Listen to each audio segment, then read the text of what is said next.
Clip میں آپ سورہ توبہ کی آیت نمبر 103 سے 104 تک کی تلاوت، ترجمہ، تفسیر قرآن صراط الجنان سماعت فرمائیں گے۔ بسم اللہ الرحمن الرحیم۔ ترجمہ، اللہ کے نام سے شروع جو نہایت مہربان رحمت والا ہے۔ خذ من اموالہم صدقۃ وتطہرہم وتزکیہم بہا وصل علیہم ان صلاتک سکن لہم واللہ سمیع علیم۔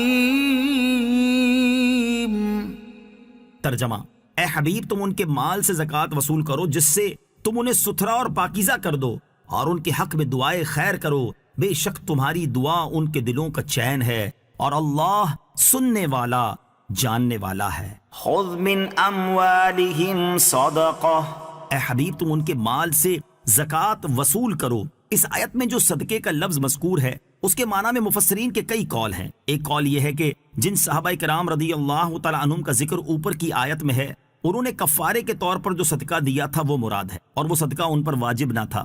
دوسرا قول یہ ہے کہ اس صدقے سے مراد وہ زکوٰۃ ہے جو ان کے ذمے واجب تھی، انہوں نے توبہ کی اور زکوٰۃ ادا کرنی چاہی تو اللہ تعالیٰ نے اس کے لینے کا حکم دیا۔ امام ابو بکر جصاص رحمۃ اللہ تعالیٰ علیہ نے اس قول کو ترجیح دی ہے کہ صدقے سے زکوٰۃ مراد ہے۔ وصلی علیہم، اور ان کے حق میں دعائے خیر کرو۔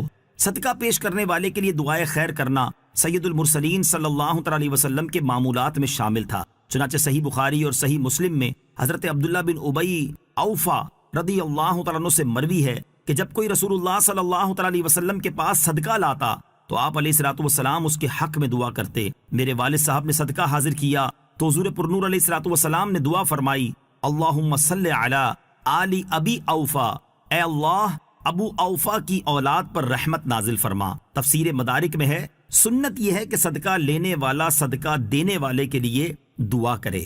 ان صلاتک سکن لہم، بے شک تمہاری دعا ان کے دلوں کا چین ہے، یعنی اے حبیب صلی اللہ علیہ وسلم آپ کی دعا ان کے لیے رحمت اور دلوں کا چین ہے، اور اس کی ایک وجہ یہ بھی ہے کہ خود حضور پرنور علیہ الصلوۃ والسلام مومنوں کے دلوں کا چین ہیں، اور مسلمان کو جس قدر محبت رغبت حضور اقدس علیہ الصلوۃ والسلام کی دعائے مبارک کے حصول میں ہو سکتی ہے اور کس چیز میں ہوگی۔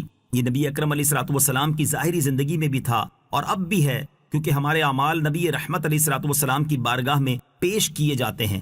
اچھے عمل دیکھ کر آپ علیہ الصلوۃ والسلام اللہ تعالیٰ کی حمد کرتے ہیں، اور اگر اچھے نہ پائیں تو ہمارے لیے استغفار کرتے ہیں، جیسا کہ حدیث پاک میں ہے، میری زندگی تمہارے لیے بہتر ہے اور میرا انتقال فرمانا تمہارے لیے بہتر ہے، تمہارے اعمال میری بارگاہ میں پیش کیے جائیں گے، اگر اچھے عمل پاؤں گا تو میں اللہ عز و جل کی حمد کروں گا، اور اگر اچھے اعمال کے علاوہ پاؤں گا تو تمہارے لیے مغفرت طلب کروں گا۔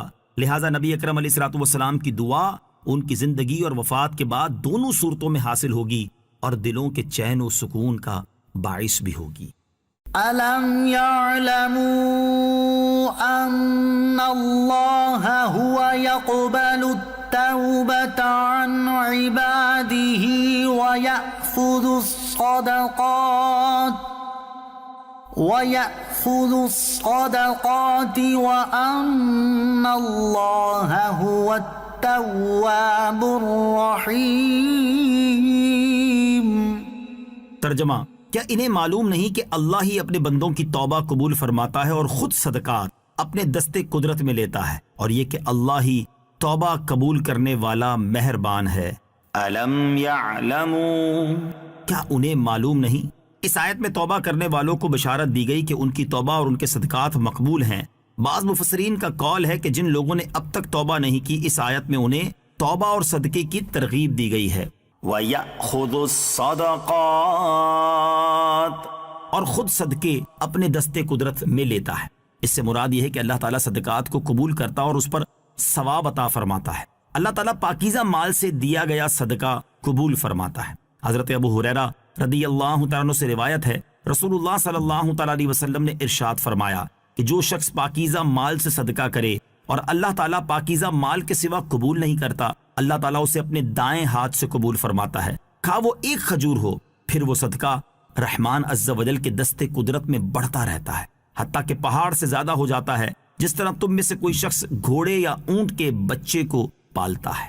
یاد رہے کہ حدیث پاک میں مذکور دائیں ہاتھ سے جسم والا دایاں ہاتھ مراد نہیں، بلکہ یہ متشابہات میں سے ہے جس کا معنی وہی ہے جو اللہ عز و جل کی شایان شان ہے۔ نیز اس حدیث پاک میں ان لوگوں کے لیے بھی نصیحت ہے جو سود اور رشوت وغیرہ کی حرام آمدنی سے صدقات و خیرات کرتے ہیں اور کہتے ہیں کہ اللہ تعالیٰ ہمیں مال دے رہا ہے، اس لیے ہم غریبوں کی بھلائی اور رشتہ داروں سے صلہ رحمی کرنے میں اس مال کو خرچ کر رہے ہیں۔ ایسے لوگوں کے لیے اس حدیث پاک میں بڑی عبرت ہے۔